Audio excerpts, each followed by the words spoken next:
দীর্ঘ প্রচেষ্টার পর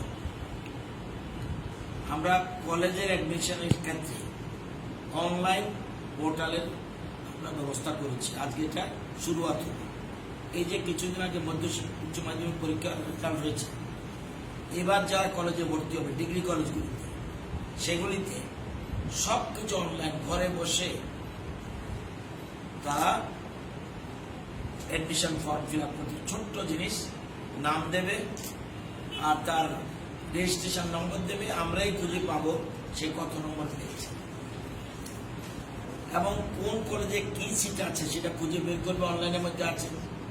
এবং একজন ছাত্র বা ছাত্রী সে 6টা কলেজ চয়েস করতে পারবে, কিন্তু ভর্তি হবে অন মেরিট।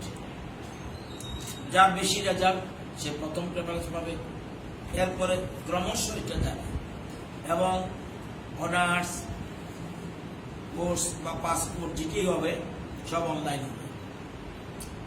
এবার আরেকটা জিনিস, আমরা যে উচ্চশিক্ষা দপ্তর অন্যান্য বছর ভর্তি ফিস নিতাম, এবার আমরা করোনার কারণে এটা বন্ধ করে দিয়েছি। কিন্তু ইউনিভার্সিটির যে ফিস এবং ট্রেজারি সেটা আমাদের হাতে নেই। আমাদের রাজ্য সরকার যেটা পেত এটা আমরা নেব না। এবং এই অনলাইন করার পর আমাদের যে খরচ যাবে সেটা হলো পার স্টুডেন্ট 26 টাকা। যেহেতু অনলাইন আমরা হায়দ্রাবাদের একটা সংস্থা, এর 8টা পার্টি টেন্ডার পার্টিসিপেট করেছিল, 4টা বৈধ বলে স্বীকৃত হয়েছে। পরবর্তী সময় EAI India private limited Hyderabad সে লোয়েস্ট টেন্ডার দিয়েছে এবং তাদের পারফরমেন্স ভালো। আমরা এখন থেকে কলেজগুলিতে অনলাইন ভর্তি, অর্থাৎ ঘরে বসে, মোহনপুরে বসে, ঘন্টা চড়ে বসে আমি ফর্ম ফিল আপ করতে পারবো, একদম সিম্পল। এবং এটা আমরা অ্যাডভার্টাইজমেন্ট দিয়ে দেবে। আজকে এটা আমরা লঞ্চ করলাম এবং এখন থেকে ছেলে মেয়েরা কোনো অসুবিধা হবে না। প্রথম যার নাম সিলেক্ট হবে, যার প্রথম চয়েসে, ধরুন আগরতলা একটা ছেলে গন্ডাচরে টিকে গেল নম্বর অনুযায়ী, সে গন্ডাচরে ভর্তি হবে, কিন্তু সে আরো সুযোগ পাবে, আরো সুযোগ পাবে, আরো সুযোগ পাবে।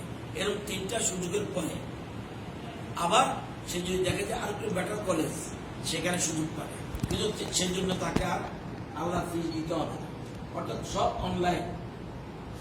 অতীতে দেখা গেছে মন্ত্রী পরিচিত, একজন বিধায়কের পরিচিত, বড় বড় লিডারদের পরিচিত, তাদের পছন্দ মতো সবাই ভর্তি হয়, কিন্তু দেখা যায় গরিব ঘরের ছেলেরা মেধাবী, তারা সঠিকভাবে স্থান পাচ্ছে না।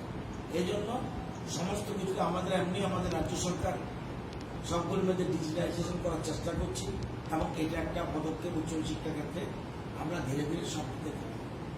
একটু পরে এখন যেটা করেছে এটা হলো অনলাইন অ্যাডমিশন পোর্টাল। এখন যেটা হবে এটা আরেকটা নতুন জিনিস,